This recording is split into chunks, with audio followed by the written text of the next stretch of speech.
Gunung Mutis tertinggi di Pulau Timor hawanya beda, lebih sepi dan ada cerita yang gak bakalan ditemui di tempat lain, begini ceritanya. Pengalaman di pos air Mutis.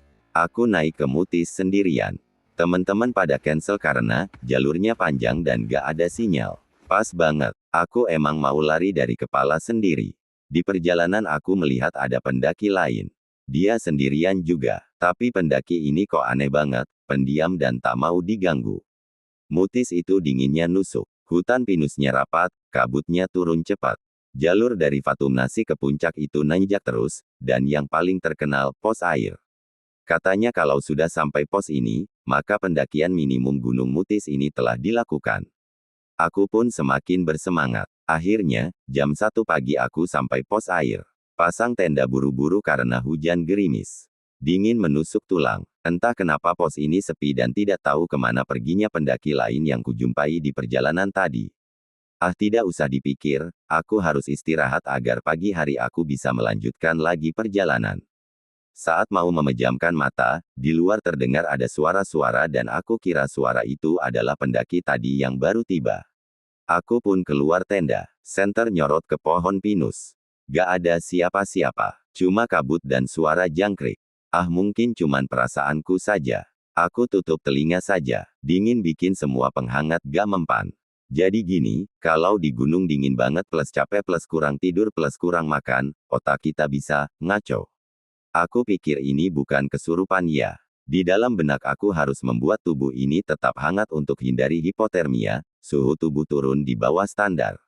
Oh ya, gejala awalnya secara teori adalah menggigil, bingung, ngomel gak jelas. Halusinasi karena hipotermia pas udah parah, otak kekurangan oksigen plus gula. Jadi bisa lihat orang, dengar suara, ngerasa ada yang manggil. Di dunia pendakian sering disebut juga, paradoxical undressing, juga udah kedinginan tapi malah ngerasa panas. Ada lagi altitude sickness atau AMS kalau di ketinggian lebih besar dari 2500 mdpl. Gunung Mutis 2427 mdpl, jadi masih bisa kena pusing plus halusinasi ringan kalau kecapean. Kembali aku ingat, tadi di perjalanan itu apakah bertemu pendaki lain atau... Aku bergumam sendiri, jangan-jangan ketemu diri sendiri, bukan pendaki lainnya dan di pos air ini, otakku yang lagi teriak minta sesuatu yang nyaman. Apakah aku cemas sendirian di sini? Aku gak bawa jaket gunung sih. Cuma bawa jaket hoodie. Sekarang sudah jam 2 pagi di pos air Mutis, termometer di jam nunjuk 9 derajat C. Tapi badan kerasa kayak minus 2 derajat C. Awalnya cuma menggigil, lalu pandanganku kabur. Api unggun kecil jadi ada 3. Dari balik pohon pinus muncul orang. Pakai baju yang sama kayak aku, dan basah kuyup. Kamu udah gak kuat, aku pun berteriak dan suaraku pelan. Ayo pulang, kalau begini kamu akan gagal terus. Aku mau berkata, tapi bibirku berubah jadi kaku. Tanganku malah mau buka resleting hoodie. Panas, padahal kedinginan. Untungnya tiba-tiba ada suara orang, "Hei, Bapak penjaga pos datang bawa teh panas dan selimut."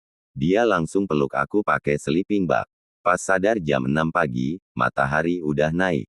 Sabana di depan tenda hijau semua. Bapak itu cuma bilang, "Mutis Muji. Kalau kau kalah sama dingin, kau akan percaya semua yang kau lihat." Aku selamat. Astaga, ternyata aku kena hipotermia dan aku tak sadar. Bapak penjaga hutan mengantarku kembali. Kemudian setelah dekat perkampungan bapak tua itu berpisah pergi entah kenapa. Sesampai di kampung, baru aku. Setelah bapak tua itu siapa? Pesan ceritanya, gunung ngajarin kita 2 hal. Jaga tubuh, dan jaga kepala. Karena musuh paling bahaya di gunung bukan hantu. Tapi pikiranmu sendiri pas tubuhmu lemah.